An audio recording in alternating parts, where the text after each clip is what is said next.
जय श्री राम बच्चों। आज हम लोग श्री रामचरितमानस प्रथम सोपान बालकांड में ये जानेंगे कि जब नारद मुनि ने अपना चेहरा जल में देखा तो वानर का रूप दिखाई दिया। यह देखकर उन्हें बहुत गुस्सा आया और वो इतना गुस्सा गए कि सीधे चल दिए कि विष्णु भगवान मिलेंगे और मैं उनको या तो श्राप दे दूंगा या खुद ही मर जाऊंगा। तो क्या हुआ जब नारद मुनि ने भगवान विष्णु जी को श्राप दे डाला। पुनि जल दीख रूप निज पावा, तदपि हृदय संतोष न आवा।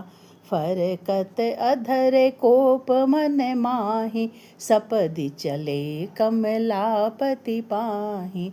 देहऊँ श्राप की मरिहऊँ जाये, जगत मोर उपहास कराई। बीचहि पंथ मिले दनुजारी, संग रमा सोई राजकुमारी।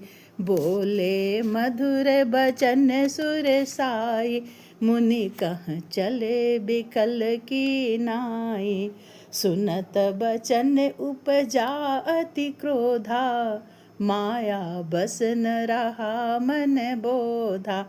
पर संपदा सकहूँ नहीं देखी, तुम्हारे ईर्षा कपट विशेषी। मथत सिंधु रुद्रहि बौरायहु, सुरन प्रेरि विष पान करायहु। असुर सुरा विष करही, आपु रमा मनि चारु।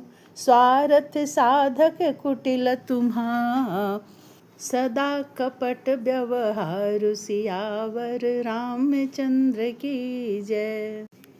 जब नारद जी स्वयंवर में गए तो सब लोग उन्हें देखकर हंसने लगे। उन्हें समझ नहीं आया क्यों। फिर जब उन्होंने पानी में अपना चेहरा देखा तो पाया कि उनका मुख बंदर जैसा हो गया है।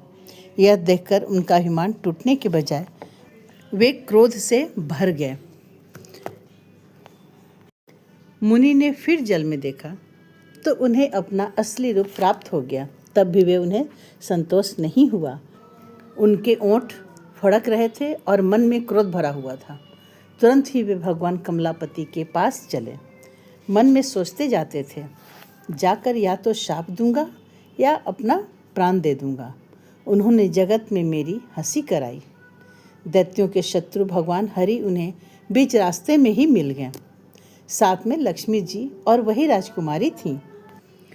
क्रोधांध होकर अर्थात क्रोध में अंधे होकर नारद जी ने सोचा कि विष्णु जी ने मेरे साथ छल किया है। नारद जी तो क्रोध में भरे हुए थे ही। विष्णु जी को वहाँ देखते ही उनकी क्रोधाग्नि बहुत भड़क गई। देवताओं के स्वामी भगवान ने मीठी वाणी में कहा, हे मुनि, व्याकुल की तरह कहाँ चले। ये शब्द सुनते ही नारद को बड़ा क्रोध आया। माया के वशीभूत होने के कारण मन में चेत नहीं रहा। मुनि ने कहा, तुम दूसरों की संपदा नहीं देख सकते। तुम्हारे ईर्ष्या और कपट बहुत हैं। समुद्र मथते समय तुमने शिव जी को बावला बना दिया और देवताओं को प्रेरित करके उन्हें विष पान कराया।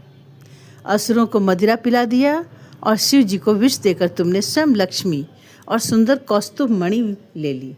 तुम बड़े धोखेबाज और मतलबी हो, सदा कपट का व्यवहार करते हो। नारद जी इतने क्रोधित थे कि उनको सही गलत की समझ नहीं थी। वे नहीं सोच रहे थे कि हम किसको बोल रहे हैं और क्या बोल रहे हैं, और भगवान को श्राप दे दिए। यही श्राप के कारण भगवान ने एक बार राम का अवतार लेकर के पृथ्वी पर जन्म लिया।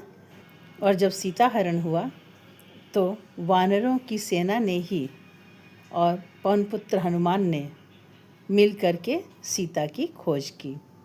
इस तरह से नारद जी का श्राप पूरा हुआ। भगवान ऐसे ही हैं। उन्होंने नारद जी का श्राप सुनकर क्रोध नहीं किया, बल्कि उनके श्राप को उन्होंने दिल से लगा के रखा और उसे स्वीकार किया। यह प्रसंग हमें अहंकार के बारे में बताता है कि अहंकार सबसे बड़ा शत्रु है। क्रोध में निर्णय लेना गलत होता है। भगवान जो करते हैं हमारे हित के लिए करते हैं। इसलिए बिना सोचे समझे किसी को भी कुछ भी श्राप दे देना ये सही नहीं है। जय श्री राम। बच्चों, अगले वीडियो में हम लोग जानेंगे कि जब नारद जी श्राप दिए फिर आगे क्या होता है। तो आगे की कहानी जानने के लिए आप मेरे चैनल को सब्सक्राइब करें, लाइक, शेयर और कमेंट करें। मिलते हैं अगले वीडियो में।